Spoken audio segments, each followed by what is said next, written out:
Let's not sugarcoat it. What we saw from the Chicago Sky against the Washington Mystics was nothing short of a disaster. I mean, the Mystics just straight up dominated them. And yes, that includes Angel Reese, despite what the stat sheet might say. This wasn't just a loss, it was a straight-up beatdown, 103-86. And while people are scrambling to make sense of what happened, there's one uncomfortable question that keeps bubbling up. Is Angel Reese actually holding this team back? Now, on the surface, the numbers might tell a different story. Reese put in 28 minutes, dropped 22 points, pulled down 13 rebounds. Sounds solid, right? Double-double, efficient night, maybe even something to be proud of. But let's zoom out. Let's talk about impact. Because while Reese was on the floor, Chicago was getting run out of the building. The defense was a mess. The announcers, even they were chuckling under their breath at the way things unfolded. And that's never a good sign. Meanwhile, on the other side, two rookies for the Mystics were making history. Sonia Citron and Kiki Iriafen became the first rookie pair in franchise history to each score 20 or more in the same game. That's not just a good performance, that's a statement. And they made that statement against a Sky team that, just a few weeks ago, was bragging about having the best young core in the W. So let's get into it. Was Angel Reese part of the problem or just a bystander in another lopsided loss? Because this game wasn't close, and the more you watch it back, the more glaring some of the issues become. Let's be honest. The Sky have been a mess all season. Their current record, 7 wins, 19 losses. That's not just bad, that's lottery-bound, bottom of the standings bad. They've lost 6 straight, and that streak started before Reese came back from her back injury. This team can't catch a break, and whatever momentum they thought they had, it's gone. Reese went 6-4-16 from the field in this game. That's 35% shooting, far from efficient. Sure, she got to the line 11 times and hit 10 of those, but even that couldn't keep her team competitive.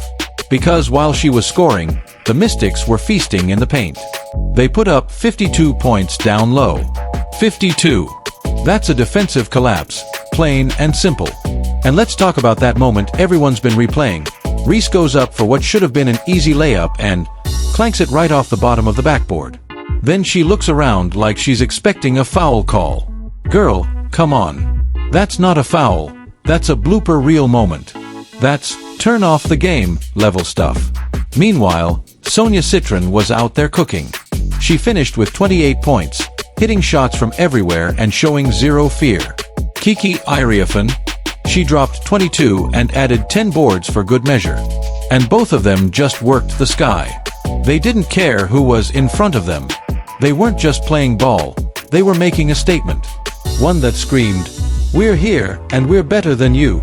But the most humiliating part, it came in the first quarter when Shakira Austin scored on Reese and hit her with a too small gesture. On live TV, with the commentators pointing it out in real time. That's not just trash talk, that's targeted disrespect. That's letting everyone watching know that you own the matchup. And Angel Reese, she had nothing to say in return. No stop, no revenge bucket. Just silence and more buckets from Washington. It was one of those games where you couldn't even pretend there was hope. And the commentary team, even they couldn't help but laugh. Like, literally laugh on air when Reese got her shot blocked under the basket. You could hear them catch themselves, trying to snap back into professionalism, but the damage was done. The awkward silence spoke volumes. And here's what makes it even worse, the response.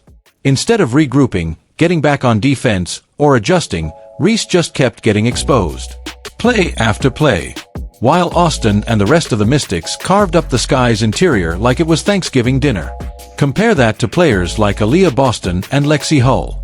When they face adversity, they lock in. They adjust. They hold the line and play real team-first defense. Reese, though, she looked like she was hoping for the game to end.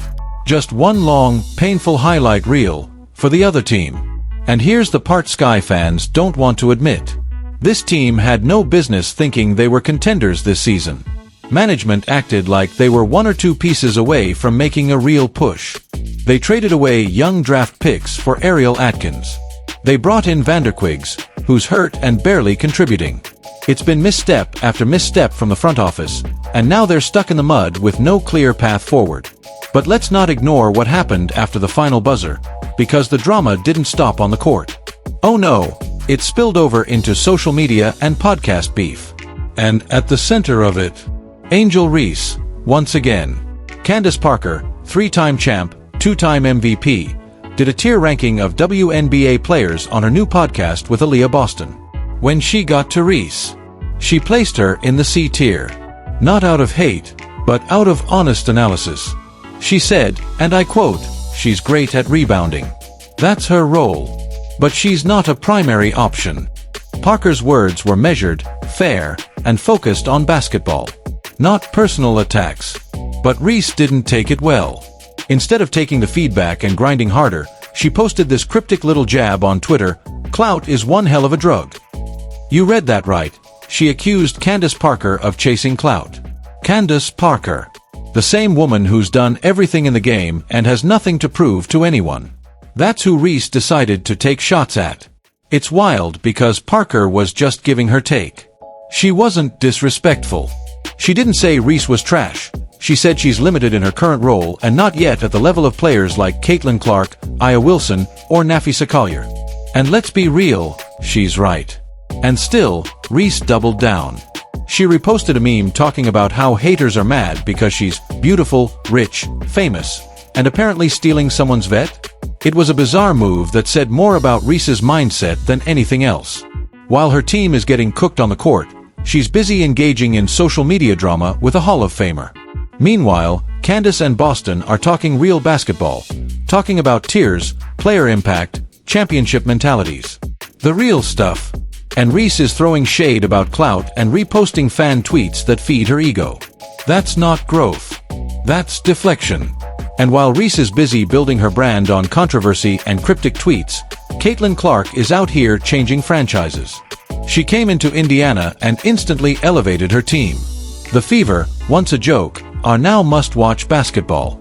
Not just because of her individual brilliance, but because of the way she makes everyone around her better. Look at Lexi Hull. Look at Kelsey Mitchell. These are players who've leveled up because Clark made it easier to play confident, effective basketball. That's what true stars do. They raise the floor for their teammates and set a higher ceiling for the entire organization. So while Reese keeps chasing headlines, Clark is building something real. Something lasting. Something fans can believe in.